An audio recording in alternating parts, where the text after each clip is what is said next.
प्रत्येक युवा जागलेला आहे आणि आज आपण इथे सगळे मिळून आपण जाहीर निषेध करत आहोत नीट पेपर लीक बद्दल।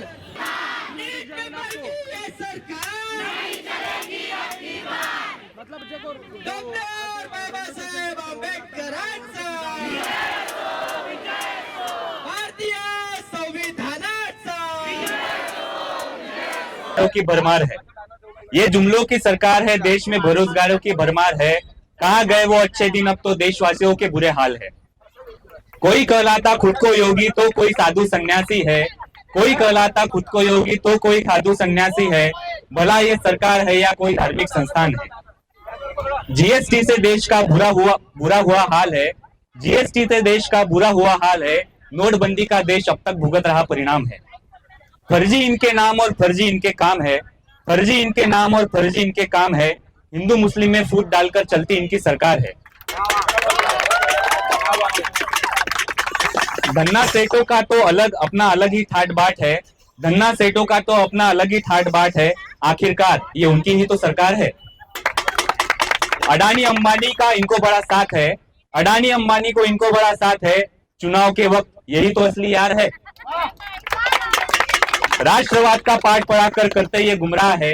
राष्ट्रवाद का पाठ पढ़ाकर करते ये गुमराह है। इनसे बच के रहिए दोस्तों, ये जुमलों की सरकार है। एक आयुष्यमान खुरानाची जी आहे ती शायरी जी आहे ती तंतोतंत भारतीय परिस्थितीला आता लागू पडत आहे, ती पण मी तुमच्या समोर प्रस्तुत करतो। इंसानियत से बड़ा कुछ नहीं, इंसानियत से बड़ा कुछ नहीं।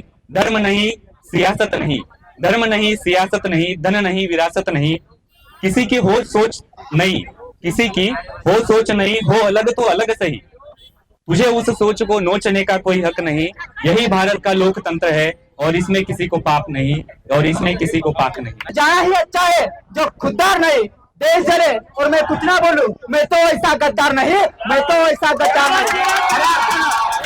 या देशामध्ये दारिद्र्य असेल, बेकारी असेल, अज्ञान असेल, अंधश्रद्धा असेल, जातीवाद असेल, धार्मिकवाद असेल, आतंकवाद असेल, नक्षलवाद असेल, शेतकऱ्याच्या आत्महत्या असेल, महिलेवरील वाढते अत्याचार असेल, नवीन तर देशाचा सगळ्यात मोठा आता जो प्रश्न आहे पेपर फुटीचा प्रश्न, या अनेक प्रश्नांमध्ये आमचा देश होरपळत असताना खऱ्या अर्थानं या व्यवस्थेला आमच्या युवकांचा आवाज ऐकून घ्यायला पाहिजे होता। परंतु आमच्या तरुणांच्या देशामध्ये जर का आमच्या युवकांचा आवाज दाबला जात असेल तर तुम्ही आम्ही आता लक्षात घेतला पाहिजे आणि आमचा आवाज या व्यवस्थेपर्यंत पोहोचवला पाहिजे। आज आमच्या शिक्षण व्यवस्थेचा प्रश्न युवकांनी उचललेला आहे, परंतु जे सरकार खऱ्या अर्थानं यांना क्लासपेक्षा ग्लास महत्वाचा वाटते, या व्यवस्थेला बॅगपेक्षा कॅप महत्वाचा वाटते, ते सरकार आमच्या शिक्षणाचा प्रश्न ऐकून घेईल का? तर आता हा प्रश्न त्यांना आम्हाला ऐकून घ्यावा लागेल।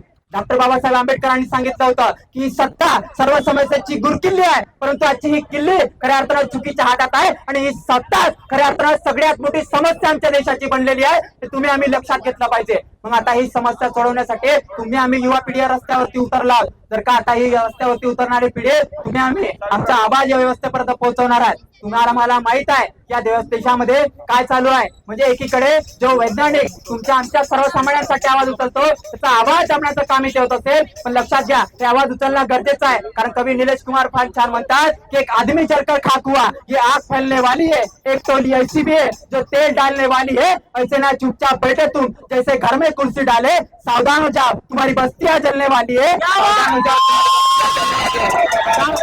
आता आम्हाला घरी चुपचाप न बसता या आवाज उचलण्यासाठी तुम्ही आम्ही समोर यावं आणि तुम्ही याल इतकाच माफक आशावाद। मनपूर्वक धन्यवाद। आज इथे संपूर्ण युवा वर्ग इथे जमा झालेला आहे आणि आज देशामध्ये जी हालात चाललेली आहे पेपर फुटी जे त्या संदर्भात इथे खूप असा मोठा युवा वर्ग इथे जमा झालेला आहे, त्याबद्दल आपण इथे प्रतिक्रिया जाणून घेऊया। इथे कारण जी परिस्थिती जी उद्भवलेली आहे, आज धर्मेंद्र प्रधानचा राजीनामा आणि पूर्ण सिस्टीमचा राजीनामा इथे घेण्यासाठी इथे हे युवा वर्ग इथे जमा झालेले आहेत, तरी त्याबद्दल आपण त्याच्या प्रतिक्रिया आपण इथे जाणून घेणार आहोत। आपण इथे मोठ्या प्रमाणात इथे आपण आलात, आणि आपण आपल्या समस्या मांडण्यासाठी आपण इथे आलात. कारण धर्मेंद्र प्रधान आज जे देशामध्ये परिस्थिती चाललेली आहे की देश कोणत्या परिस्थितीमध्ये जात आहे आणि आज शिक्षणाची जे सिस्टीम आहे आपल्या देशाची खूप वेगळी झालेली आहे, त्या संदर्भात तुम्हाला काय बोलायचं? जैसे कि हमारे माँ बाप, हम किसी अमीर घर से आते नहीं है. हमारे माँ बाप दिन रात, एक तो किसी को पापा होते हैं, किसी को मम्मी नहीं होती है, किसी की कोई सिंगल पेरेंट होता है. सब दिन भर मेहनत करके अपने बच्चों को बड़े बड़े इंस्टीट्यूट में बोलो, यहाँ बोलो, वहाँ बोलो, नीट के लिए, JEE के लिए तैयारी कराते हैं. उसके बाद जब बच्चा 24 घंटे पढ़ता है, लिखता है, मरता है, सब करता है, वो अपने एग्जाम के लिए सब कुछ, अपना जिंदगी का सब कुछ उस एग्जाम के लिए दे देता है. और जब वो पेपर देने जाता है तो उसको पता चलता है कि वो पेपर लीक हो चुका है. तो जैसे उस बच्चे के दिल पर क्या बीतेगी. मैं तो एक ही बात कहना चाहूंगी कि मेरे को इतना लगता है कि ये लोगों के एजुकेशन सिस्टम से तो लीक प्रूफ तो हमारा लड़कियां जो यूज करती है वो पैड है भाई, वो तो भी लीक नहीं होता, जितने तो इनके जो पेपर लीक हो जाते हैं. मतलब इतना बेकार. हम इंडियंस ऐसा एजुकेशन सिस्टम बिल्कुल डिजर्व नहीं करते. और मैं तो यही कहना चाहूंगी कि भाई इनको हटाओ यहाँ से. आमचे राजेश खोब्रागडे सर, आपण यांच्याकडे जाऊया. सर, आपण जो आज आयोजन केलेलं आहे इथे या कार्यक्रमाचं युथ, आणि इथे युथ बऱ्याचपैकी इथे जमा झालेले आहेत, तर आजच्या दिवशी आपण काय सांगू शकता आजच्या या निदर्शनाबद्दल? हे आंदोलन सर्व विद्यार्थ्यांचं आंदोलन आहे. ज्या पद्धतीने सोनम वांगचुक हे दिल्लीमध्ये जनता दल मंतर येथे बसले असताना त्यांना ज्या पद्धतीने सरकारने त्यांना उचलून घेऊन गेलं, त्यांचे उपोषण तिथे थांबवण्याचा ज्या प्रयत्न केलेला आहे, जो मोर्चा आज संसदवर निघणार होता त्या मोर्चाला थांबवायचा तो षडयंत्र ते रचवून राहिलेले आहे. धर्मेंद्र प्रधान जे नीट परीक्षा आणि इतर परीक्षेमध्ये जे घोड करून राहिलेले आहेत ते कुठे ना कुठे थांबलं पाहिजे, विद्यार्थ्यांना न्याय मिळाला पाहिजे. त्याकरिता हे सर्व विद्यार्थी आज चंद्रपूरकर रस्त्यावर उतरलेले आहे. आमची मागणी अशी आहे की धर्मेंद्र प्रधान यांनी सर्वात प्रथम राजीनामा देऊन विद्यार्थ्यांना न्याय देण्यात यावा. इथे चंद्रपूर जिल्ह्यामध्ये खूप मोठा तरुण वर्ग जात पात धर्म पंथ विसरून इथे जमा झालेला आहे आणि त्या इथे जमलेल्या सर्वांना आपण प्रतिक्रिया इथे जाणून घेण्यासाठी आलेलो आहोत. आपण इथे बसला आहात, आपण इथे बसून म्हणजे तानाशाही सरकारच्या विरोधात आपण नारेबाजी करत आहात, तर आपल्याला काय वाटतंय की ही सरकार तुम्हाला म्हणजे तुमचं ऐकणार का? ऐकायलाच पाहिजे ना. नाही ऐकणार ऐकणार का नाही ऐकणार का? आम्ही बसलो कशासाठी आहोत? कालपासून आम्ही उपोषण करता, उपाशी तपाशी इथं आहोत. कशासाठी आहोत? न्याय मिळाला पाहिजे ना. त्यांनी काय आमच्यामुळं त्यांनी आहे, त्यांच्यामुळं आम्ही नाही आहोत. आम्हाला हक्क पाहिजे, आमच्या हक्कासाठी आम्ही झटत आहोत. तेही त्यांनी देऊ नाही शकत आहे ना. त्यांनी आपली जबाबदारी परिपूर्ण सांभाळू शकत आहे ना, आम्हाला हक्क देऊ शकत आहे ना, काहीच करू नाही शकत आहे. तर ते सरकार कोणत्या कामाची आहे? आतापर्यंत आम्ही फक्त धर्मेंद्र प्रधान यांचा राजीनामा मागत होतो, पण आता आम्हाला मोदीचाही राजीनामा पाहिजे. कारण की यांना म्हणते 20 मुलांच्या आयुष्यापेक्षा यांची कुर्सी महत्वाची आहे, यांचं पद महत्वाचं आहे. म्हणून आम्हाला या दोघांचा पण राजीनामा पाहिजे आहे. आम्हाला न्याय पाहिजे आहे, आमचा हक्क पाहिजे आहे. आम्हाला फक्त न्याय. आम्हाला फक्त न्याय पाहिजे, म्हणजे न्याय पाहिजे. आमचा पण जीव गेला तरी चालेल, पण आम्ही इथून हटणार नाही जेव्हापर्यंत आम्हाला न्याय मिळणार नाही. सरांना यांनी उचलून नेलं आहे, त्याचप्रकारे जर आज क्रिमिनल्स आणि रेपिस्टला नेलं असतं ना, आज आपला इंडिया कुठं असता. आज एका रेपिस्टसाठी आम्ही कॅन्डल मार्च काढतो आणि त्याच्यावर पण काही यांनी परिणाम काही निर्णय घेऊ नाही शकत. मग हे सरकार कुठल्याच कामाची नाही. आज जेव्हा काय नेता बनण्यासाठी कुठलीच परीक्षा लागत नाही, आज PSI पोलीस IAS बनण्यासाठी जेव्हा परीक्षा लागते आणि जेव्हा त्यांना समजेल की 3-3, 4-4 वर्ष जेव्हा कोणता स्टुडंट मेहनत करते आणि जेव्हा असं तुम्ही पेपर लीक करता तेव्हा त्याच्यावर काय भेटते आणि जे सुसाईड होतात तेव्हा त्यांना समजेल, जेव्हा कोणत्या नेत्याला कुठली परीक्षा देऊन ते नेतागिरीसाठी त्यांना पोस्ट भेटेल. यांना काहीच नाही समजत. एका स्टुडंटच्या एका मागं त्याची किती मेहनत राहते, त्या घरच्याची किती यांच्यावर होप राहते.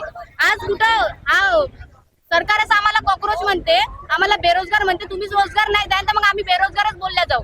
आज कुठल्या कंपनीमध्ये जातो म्हणलं तर तो म्हणतो एक्सपिरियन्स मागते, आणि एक्सपिरियन्स साठी तुम्ही कंपनीमध्ये जोपर्यंत ध्यान नाही तोपर्यंत आमच्याकडे एक्सपिरियन्स येईल नाही. आणि सरकार या गोष्टीकडे एवढा दुर्लक्ष करते आणि मग आमच्या युथलाच त्यांनी कॉक्रोच म्हणून हे करतात. मग आज जेव्हा एकसाथ सगळे किडे माकोड जेव्हा जमा होते ना, तेव्हा मग आज असं आम्हाला रस्त्यावर उभं येऊन आमच्या हक्कासाठी लढावं लागतं. आणि सरकार काऊन नाही ऐकेल? सरकारला आम्ही बनवलं आहोत. सरकार आमच्या मुळे आहे आणि त्यांच्यामुळे आम्ही नाही आहोत. तर सरकारला ऐकणं लागणार. आम्हाला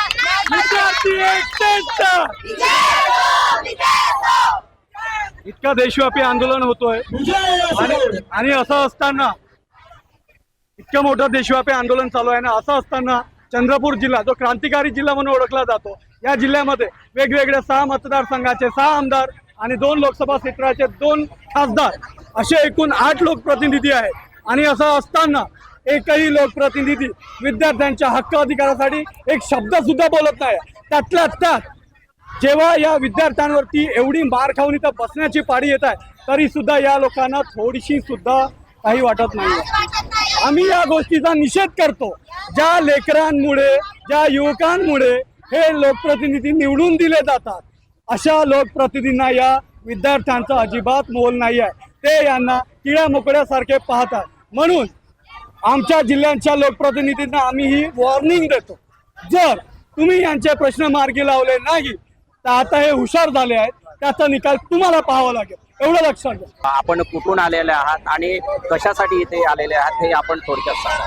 आम्ही मातोश्री विद्यालयामधून आलेलो आहोत. आम्हाला शिक्षणाच्या बद्दल जो काही हा कार्यक्रम सुरू आहे तो चांगल्या रीतीने व्हावा, म्हणजे शिक्षणाचा जो खेळ मानून ठेवलाय तो नाही असा व्हावा याच्यासाठी येतो. नीटचा पेपर एवढा लीक झाला, किती मुलांचा जीव गेला, पण तरी लोक काही हे करत नाहीये याच्यासाठी. हम सब यहाँ पे एक्चुअली इकट्ठा हुए बिकॉज हमें दिख रहा है कि हमारी डेमोक्रेसी हमसे छीन ली जा रही है. कंटिन्यूसली पेपर लीक, चाहे वो नीट हो या कुछ हो, इवन TET जैसा पेपर भी लीक हो रहा है. और कुछ महीने पहले इवन CSR नेट भी हमारा लीक भी हुआ था. तो ये कब तक चलेगा? क्या बच्चों को कोई होप नहीं उनके फ्यूचर बनाने के लिए? That is why we are all up against here. धन्यवाद सर.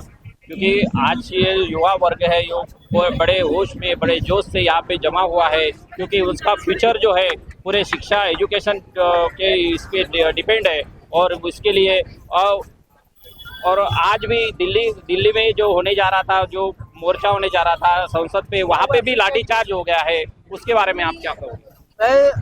हमारा डेमोक्रेटिक राइट है, जैसे सोनम वांगचुक जी का भी डेमोक्रेटिक राइट है कि वो वहाँ पे बैठ के उछल कर सकते, कुछ भी कर सकते हैं. ऐसा किसी का भी राइट नहीं कि उनका फंडामेंटल राइट छीन लिया जाए बिना उनके परमिशन से. सो ये आंदोलन भी उसके ही बारे में है. हमारा फंडामेंटल राइट है कि हम प्रोटेस्ट पे बैठेंगे, हम वहाँ पे भूखे पेट बैठेंगे. Who is the government to interfere in our matter जब वो हमारे मैटर सॉर्ट नहीं कर पा रहे हैं? Please answer this.